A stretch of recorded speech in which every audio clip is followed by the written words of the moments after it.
നമസ്കാരം. എല്ലാവർക്കും പുതുവത്സരാശംസകൾ. ഞാനിന്ന് പറയാൻ ആഗ്രഹിക്കുന്നത് ഇന്നലെ നമ്മുടെ ബഹുമാനപ്പെട്ട മുഖ്യമന്ത്രി നടത്തിയ ഒരു പ്രസ്താവനയും അതുമായി ബന്ധപ്പെട്ട ചില കാര്യങ്ങളുമാണ്. ആദ്യമായിട്ട് പറയട്ടെ, ഇതിലെ രാഷ്ട്രീയത്തിലേക്കോ ഒന്നിലേക്കും കടക്കാൻ ഞാൻ താല്പര്യപ്പെടുന്നില്ല. ഇതിലെ കോർ ആശയത്തിൽ ശ്രദ്ധിക്കുക, ബാക്കിയുള്ള കാര്യങ്ങളിൽ ഡിസ്ട്രാക്റ്റഡ് ആയിട്ട് അതിൻ്റെ ആശയം മിസ് ചെയ്യാതിരിക്കുക. ഇതിൽ മുഖ്യമന്ത്രി പറഞ്ഞ കാര്യം അതിൽ ചില ഭാഗങ്ങളൊന്ന് ചുരുക്കി പറയാം. മാതൃഭൂമി പത്രത്തിൽ നിന്നാണ്. സനാതനധർമ്മത്തിൻ്റെ വക്താവും പ്രയോക്താവുമായി ശ്രീനാരായണ ഗുരുവിനെ സ്ഥാപിക്കാനുള്ള സംഘടിതമായ ശ്രമം നടക്കുന്നുണ്ട്. ഗുരു സനാതനധർമ്മത്തിൻ്റെ വക്താവോ പ്രയോക്താവോ ആയിരുന്നില്ല. ആ ധർമ്മത്തെ ഉടച്ചു വാർത്ത് പുതിയ കാലത്തിനായുള്ള നവയുഗ ധർമ്മത്തെ വിളംബരം ചെയ്ത സന്യാസി വര്യനായിരുന്നു. സനാതനധർമ്മം എന്നതുകൊണ്ട് വിവക്ഷിക്കുന്നത് വർണ്ണാശ്രമ ധർമ്മമല്ലാതെ മറ്റൊന്നുമല്ല. ഒരു ജാതി, ഒരു മതം, ഒരു ദൈവം, മനുഷ്യന് എന്നുദ്ഘോഷിച്ച ഗുരു എങ്ങനെ ഒരു മതത്തിൻ്റെ പരിമിതിക്കുള്ളിൽ രൂപപ്പെട്ടു വന്ന സനാതനധർമ്മത്തിൻ്റെ വക്താവാകും? പിണറായി വിജയൻ ചോദിച്ചു. ഇതിൽ ഒരു ഹിന്ദു എന്ന നിലയിൽ, ഒരു ഇന്ത്യൻ പൗരൻ എന്ന നിലയിൽ, ഒരു ഈശ്വരവിശ്വാസി എന്ന നിലയിൽ സനാതനധർമ്മത്തെക്കുറിച്ച് കുറച്ചൊക്കെ വായിക്കുകയും കുറച്ചൊക്കെ അറിയുകയും ചെയ്തിട്ടുള്ള ഒരാളെന്ന നിലയിൽ എനിക്കിതിനെക്കുറിച്ച് കുറച്ച് കാര്യങ്ങൾ ക്ലിയർ ചെയ്തിട്ടുണ്ട്. ഇത് ഈ വിഷയത്തിനെ കുറിച്ച് പ്രാഥമികമായ അല്ലെങ്കിൽ ഇതിനെക്കുറിച്ച് ഡീറ്റെയിൽ ആയിട്ട് അറിയാത്തവർക്ക് വേണ്ടിയിട്ടുള്ളതാണ്. പ്രാഥമികമായ കുറേ കാര്യങ്ങൾ നന്നായിട്ട് അറിയുന്നവരും ഇതിൽ താല്പര്യമില്ലാത്തവരും ഇത് ഇഗ്നോർ ചെയ്യുക. സനാതനധർമ്മം എന്ന് വെച്ച് കഴിഞ്ഞാൽ ജാതി വ്യവസ്ഥയല്ല. അങ്ങനെയാണ് എന്ന് ചിന്തിക്കുന്ന, തെറ്റായി ചിന്തിക്കുന്ന കുറേ പേരുണ്ട്. അങ്ങനെയാണെന്ന് വരുത്തി തീർക്കാൻ വേണ്ടി ശ്രമിക്കുന്ന കുറേ പേരുണ്ട്. അതായത് ഉറങ്ങുന്നവരുണ്ട്, ഉറക്കം നടിക്കുന്നവരുണ്ട്. ഉറക്കം നടിക്കുന്നവരോട് നമ്മൾ എന്ത് പറഞ്ഞിട്ടും കാര്യമൊന്നുമില്ല.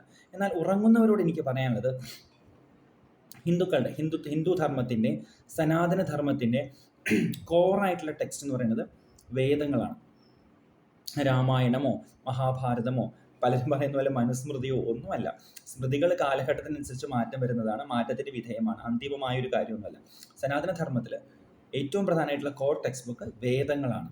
ഓക്കെ, ഋഗ്വേദം, യജുർവേദം, സാമവേദം, അഥർവവേദം, 4 വേദങ്ങളാണ് ഉള്ളത്. ഈ വേദങ്ങൾക്ക് തന്നെ ബ്രാഹ്മണം, സംഹിത, ആരണ്യകം, പിന്നെ ഉപനിഷത്തുകൾ, 4 ഭാഗങ്ങളാണുള്ളത്. ഈ ഉപനിഷത്തിനെ, വേദത്തിൻ്റെ അന്ത്യത്തിൽ വരുന്ന ഉപനിഷത്തിനെയാണ് നമ്മൾ വേദാന്തം എന്ന് പറയുന്നത്.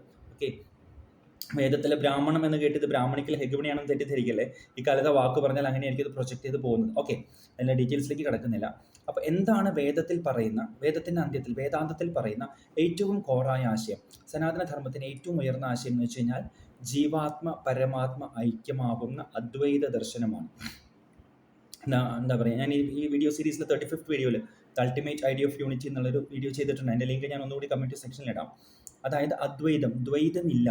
ഈ എല്ലാ കാണുന്നതെല്ലാം തന്നെ ഒരേ ഒരു ബോധത്തിൻ്റെ പ്രകടനം മാത്രമാണ്. ആ ബോധത്തിൽ നിന്ന് വിവർത്തമായി വരുന്ന പ്രകടനങ്ങൾ മാത്രമാണ് എല്ലാം. വ്യാവഹാരിക തലത്തിൽ, പ്രാതിഭാസിക തലത്തിൽ പലതായി കാണപ്പെടുന്ന എല്ലാം തന്നെ ഈ ഒരു ബോധസ്വരൂപം, അറിവ് മാത്രമാണ് എന്നാണ് പറയുന്നത്. ഇത് തന്നെയാണ് ശ്രീനാരായണ ഗുരുദേവൻ തൻ്റെ കൃതികളിലെല്ലാം പറയുന്നത്. അറിവല്ലാതെ ഒന്നില്ല എന്നൊക്കെ പല കൃതികളിലും പറയുന്നുണ്ട്. അദ്ദേഹത്തിൻ്റെ ദൈവദശകത്തിൽ മായാവിയും സൃഷ്ടിക്കുന്ന മായാവിയും മായയും എല്ലാം നീ തന്നെയല്ലോ എന്ന് ദൈവദശകത്തിൽ പറയുന്നുണ്ട്.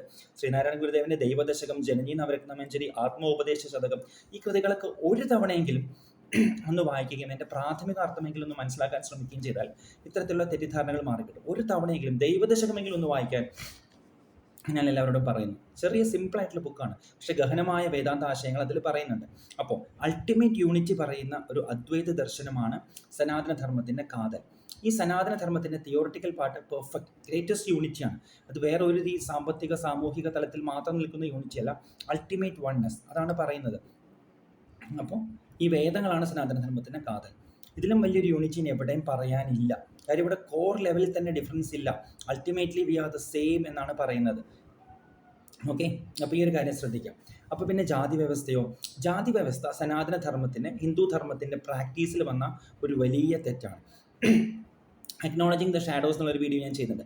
അതിൽ പറയുന്ന പോലെ ഒരു ഹിന്ദു മതവിശ്വാസി എന്ന നിലയിൽ ഹിന്ദു മതത്തിൻ്റെ കാലക്രമേണ വന്നു ചേർന്ന ഒരു വലിയ തെറ്റായ ജാതി വ്യവസ്ഥയ്ക്കെതിരെ കണ്ണടച്ചിട്ട് കാര്യമില്ല. കണ്ണടച്ചിരുട്ടാക്കുന്ന ഒരാളല്ല ഞാൻ. ആരും അങ്ങനെ ആവരുതെന്നാണ് എൻ്റെ അഭിപ്രായം. സോ സാമൂഹികമായി വന്ന, തിയോറിറ്റിക്കലി അല്ല, സാമൂഹികമായി വന്ന ഈ തെറ്റിനെ എതിർക്കുക തന്നെ വേണ്ടിയിരുന്നു. അങ്ങനെ ചെയ്ത മഹാനായ ഒരാളാണ് ശ്രീനാരായണ ഗുരുദേവൻ. വ്യാവഹാരിക തലത്തിൽ, പ്രാക്ടിക്കൽ ലെവലിൽ സാമൂഹ്യ പരിഷ്കർത്താവായിരുന്നു അദ്ദേഹം, തീർച്ചയായിട്ടും സംശയമൊന്നുമില്ല. എന്നാൽ അദ്ദേഹത്തെ അത് മാത്രമായിട്ട് കാണുന്നത് തെറ്റാണ്, കുറച്ചു കാണലാണ്, ഭാഗികമായി കാണലാണ്. ഗുരുദേവൻ അന്തരറിഞ്ഞ എന്നൊരു വീഡിയോ ഞാൻ ചെയ്തിട്ടുണ്ട്. അതിൻ്റെ ലിങ്കും കമ്മ്യൂണിറ്റി സെക്ഷനിലാണ്. അപ്പോൾ അതൊന്ന് കേട്ട് നോക്കൂ. ഗുരുദേവൻ അദ്വൈത വേദാന്ത ദർശനത്തിൻ്റെ പ്രയോക്താവായിരുന്നു. അദ്ദേഹത്തിൻ്റെ കൃതികളെ വായിക്കുകയും അറിയുകയും ചെയ്താൽ ഇത് തന്നെ വ്യക്തമാകും. അപ്പോൾ ഗുരുദേവൻ സനാതന ധർമ്മത്തിൻ്റെ വക്താവോ പ്രയോക്താവോ ആയിരുന്നില്ല എന്ന് പറഞ്ഞാൽ തെറ്റാണ്. അദ്ദേഹം അതിൻ്റെ വക്താവായിരുന്നു.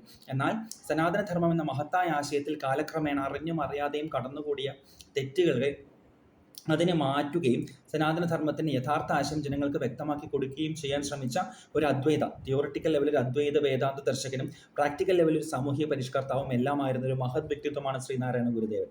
അദ്ദേഹത്തെ ദയവായി രാഷ്ട്രീയ ലാഭങ്ങൾക്കായി ഉപയോഗിക്കാതിരിക്കൂ എന്നാണ് എനിക്കിതിൽ പറയാനുള്ളത്. സനാതനധർമ്മം എന്ന് പറയുന്നത് ജാതി വ്യവസ്ഥയല്ല.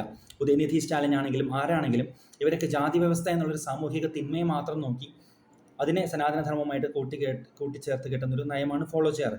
ജാതി വ്യവസ്ഥ എതിർക്കണം, സംശയമൊന്നുമില്ല. പക്ഷേ അതിൻ്റെ അർത്ഥം സനാതനധർമ്മത്തെ ഡെങ്കി മലേറിയ പോലെ എലിമിനേറ്റ് ചെയ്യണമെന്നൊന്നും അല്ല. പോട്ടെ, ഒരു കാര്യം കൂടി ചോദിക്കട്ടെ. ഇതൊരു രാഷ്ട്രീയപരമായ ചോദ്യമാണോ എന്ന് എനിക്ക് അറിഞ്ഞൂടാ. ഒരു ധർമ്മത്തിലെ അല്ലെങ്കിൽ ഒരു മതത്തിലെ രണ്ടും ഒന്നല്ല കേട്ടോ, തിന്മകളെ എതിർക്കുമ്പോൾ ആ മതത്തെയോ ധർമ്മത്തെയോ തന്നെ മുഴുവനായിട്ടും വേണ്ട എന്ന് വെക്കണമെന്നാണോ നിങ്ങൾ പറയാറ്? ഇത് എല്ലായിടത്തും ഈ സ്റ്റാൻഡേർഡ്സ് ആണോ ഫോളോ ചെയ്യുന്നത്? അതോ ഹിന്ദുധർമ്മത്തിന് മാത്രമേ ഈ ഒരു കാര്യം ആപ്ലിക്കബിൾ ഉള്ളൂ? കൂടുതൽ അതിലേക്ക് കടക്കുന്നില്ല. കുറച്ച് കാര്യങ്ങൾ പറയണ്ടെങ്കിൽ കൂടുതൽ അതിലേക്ക് കടക്കുന്നില്ല. രാഷ്ട്രീയപരമായ ചർച്ചയിലേക്ക് ഇത് വഴിമാറിപ്പോകാൻ താല്പര്യമില്ല.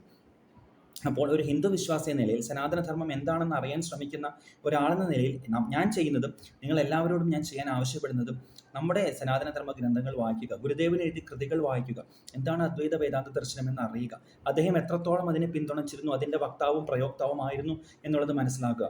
ജാതി വ്യവസ്ഥ ഉൾപ്പെടെ സകലമാന സാമൂഹിക തിന്മകളെയും ഹയസ്റ്റ് ലെവലിൽ എലിമിനേറ്റ് ചെയ്യാനുള്ള ഏറ്റവും നല്ല കാര്യം അദ്വൈത വേദാന്ത ദർശനം മനസ്സിലാക്കുക എന്നുള്ളതാണ്. ഓക്കെ, അവിടെ ബോധം, കോൺഷ്യസ്നെസ് ആണ് അൾട്ടിമേറ്റ്. സയൻസിൽ നമ്മൾ എനർജിയാണ് അൾട്ടിമേറ്റ് എന്ന് പറയാറുണ്ട്. Energy equal to matter. ആധ്യാത്മിക തലത്തിൽ അതിൻ്റെ ഒരു പടി കൂടി കടന്ന് ആ എനർജിക്ക് ചേതന നൽകുന്ന കോൺഷ്യസ്നെസ്, ബോധം, അതാണ് നമ്മളെല്ലാവരും. അറിവല്ലാതെയൊന്നില്ല ഒഴിയിൽ എന്നാണ് പറയുന്നത്. ആ അറിവ്, ബോധം, കോൺഷ്യസ്നെസ്, അതാണ് നമ്മൾ. ആ ഒരു അറിവ് ശരിക്കും വന്നു കഴിഞ്ഞാൽ ബാക്കി എല്ലാ ഇതുകളും അവിടെ അപ്രസക്തമാകും. ഈ ഒരു അറിവിൽ ഉറച്ചു നിന്നുകൊണ്ട് അതിൻ്റെ പ്രാക്ടിക്കൽ ഇംപ്ലിക്കേഷനായിട്ട് എല്ലാ സാമൂഹിക ഉച്ചനീചത്വങ്ങളെയും തുടച്ചു നിൽക്കാൻ നമുക്ക് യത്നിക്കാം. ജാതി വ്യവസ്ഥയുടെ കാര്യങ്ങൾ ഒരുപാട് വരുന്നുണ്ട്. അവയെ നമുക്ക് എതിർക്കണം, തീർച്ചയായിട്ടും എതിർക്കണം. അത് ഈ അദ്വൈത വേദാന്ത ദർശനം മനസ്സിലാക്കിയാൽ തീർച്ചയായിട്ടും നമുക്ക് ഏറ്റവും കോർ ലെവലിൽ അതിനെ എതിർക്കാൻ കഴിയും. അപ്പോൾ ഗുരുദേവൻ സനാതനധർമ്മത്തിൽ ആശയമായ അദ്വൈത വേദാന്ത ദർശനം അതിൻ്റെ വക്താവും പ്രയോക്താവുമായിരുന്നു. ഗുരുദേവന് മതമില്ലായിരുന്നു എന്ന് പറയുന്നത്. ഗുരുദേവൻ സനാതനധർമ്മ സന്യാസി തന്നെയായിരുന്നു. അതിൻ്റെ അർത്ഥം അദ്ദേഹത്തെ ബാക്കിയുള്ളവർ, അദ്ദേഹം പറഞ്ഞ കാര്യങ്ങൾ ബാക്കിയുള്ളവർ വായിക്കേണ്ടെന്നോ പഠിക്കേണ്ടെന്നോ അല്ല. ഇപ്പോൾ ബൈബിൾ ഒരു ക്രിസ്ത്യൻ ഗ്രന്ഥമാണ് എന്ന് വെച്ച് നിന്നെപ്പോലെ നിന്നെ അയൽക്കാരനെയും സ്നേഹിക്കുക എന്ന മഹത്തായ തത്വം എല്ലാവർക്കും ആപ്ലിക്കബിൾ അല്ലേ? ഭഗവത്ഗീത ഒരു ഹിന്ദു ഗ്രന്ഥം തന്നെയാണ് എന്ന് വെച്ചാൽ ഹിന്ദു മതഗ്രന്ഥം എന്ന ലെവലിൽ മാത്രം ഒതുങ്ങി നിൽക്കുന്നതല്ല. അതിലെ ആശയങ്ങൾ എല്ലാവർക്കും ഉപയോഗിക്കാം. അപ്പോൾ നല്ല കാര്യങ്ങൾ എല്ലാവർക്കും ഉപയോഗിക്കാം. ഓണം ഒരു ഹിന്ദു ആഘോഷമാണ്. ഓണത്തിൻ്റെ ഒരു സെലിബ്രേഷൻ പാർട്ട് എല്ലാവർക്കും ഉണ്ട്. പക്ഷേ അതിൻ്റെ ഒരു സ്പിരിച്വൽ ആസ്പെക്ട്, അതിൻ്റെ ഹിസ്റ്ററി എന്നുള്ളത് ഹിന്ദുക്കളാണ് കൂടുതൽ ആഘോഷിക്കാറുള്ളത്. അതിൻ്റെ അർത്ഥം ബാക്കിയുള്ളവരെ എതിർക്കണമെന്നോ ഒന്നുമല്ല. പക്ഷേ ഹിന്ദുവിൻ്റേതായ സനാതനധർമ്മത്തിൻ്റെതായ കാര്യങ്ങളെല്ലാം അവരിൽ നിന്ന് എടുത്തു മാറ്റി എല്ലാവരുടേതുമാക്കുക, അതിൻ്റെ അസ്തിത്വത്തിനെ ചോദ്യം ചെയ്യുക എന്നുള്ള നയം ശരിയല്ല. ആത്മാഭിമാനമുള്ള ഒരു വ്യക്തി എന്ന നിലയിൽ, ഒരു ഹിന്ദു വിശ്വാസി എന്ന നിലയിൽ അത് സമ്മതിച്ചു കൊടുക്കേണ്ട കാര്യമില്ല. അപ്പോൾ രാഷ്ട്രീയവും അതിൻ്റെ എല്ലാ ഇതുകളും അതിൻ്റെ വഴിക്ക് വിടുക. നമ്മുടെ ധർമ്മത്തെ, സനാതനധർമ്മത്തെ അറിയാൻ ശ്രമിക്കുക. ഹിന്ദുക്കളായിട്ടുള്ളവരും അല്ലാത്തവരും ശ്രമിക്കുക. കാര്യം it's A highest concept of unity. Gurudeva കൃതികൾ വായിക്കൂ. ഞാൻ വീണ്ടും പറയുന്നു, ഗുരുദേവ കൃതികൾ വായിക്കൂ. ആനയെ കാണാൻ പോയ പോലെ വാലും തലയും പിടിച്ചിട്ട് ആന ചൂല് പോലെയാണ്, ആന മുറം പോലെയാണ്, ആന തൂണ് പോലെയാണെന്ന് പറയാതിരിക്കും. ഇനി അങ്ങനെ സ്വയം വിശ്വസിക്കുന്നുണ്ടെങ്കിൽ അത് തന്നെ എല്ലാവരോടും വിളിച്ച് പറയാതിരിക്കും. അങ്ങനെ ആരെങ്കിലും പറഞ്ഞു കഴിഞ്ഞാൽ അത് കേട്ട് അതേപടി വിശ്വസിക്കാതെ സ്വയം പോയി ആനയെ കാണും, ആനയെ അറിയാൻ ശ്രമിക്കും. ഇതുപോലെ തന്നെ ഗുരുദേവനെ കുറിച്ച് അറിയാൻ ശ്രമിക്കൂ. നമുക്ക് ഇന്നത്തെ കാലത്ത് ഒരുപാട് വഴികളുണ്ട്. ഇത്രയും മാത്രം ഇന്നത്തെ കാര്യത്തിൽ പറയുന്നു, ഇന്നത്തെ വീഡിയോയിൽ പറയുന്നു. അതുകൂടി പറയുന്നു, അദ്വൈത വേദാന്ത ദർശനമാണ് ഏറ്റവും അൾട്ടിമേറ്റ് ഐഡിയ ഓഫ് യൂണിറ്റി. അതിൻ്റെ വക്താവായിരുന്നു ഗുരുദേവൻ. Thank you.